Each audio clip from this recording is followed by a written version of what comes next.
सब वेरिएंट का क्या मतलब होता है ये आज की इस वीडियो में सीख लेते हैं। सब वेरिएंट जो है वो वेरिएंट का ही कोई वेरिएंट होता है तो उसको सब वेरिएंट कहते हैं।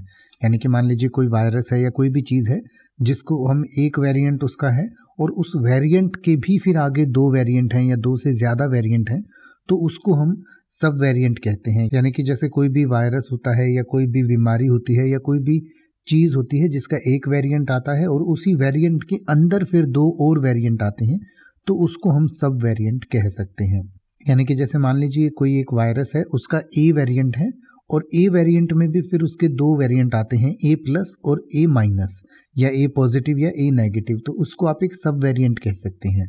इसी तरीके से मान लीजिए कोई गाड़ी है उसके बहुत सारे मॉडल आते हैं, बहुत सारे वेरिएंट्स आते हैं, उसी में से मान लीजिए कोई वेरिएंट है जिसको हम सी कहते हैं तो सी वेरिएंट में भी आगे चल के सी प्लस प्लस या सी माइनस माइनस इस तरीके से या सी अल्फ़ा सी बीटा इस तरीके से अलग अलग वेरिएंट हैं तो उसको आप एक सब वेरिएंट कह सकते हैं।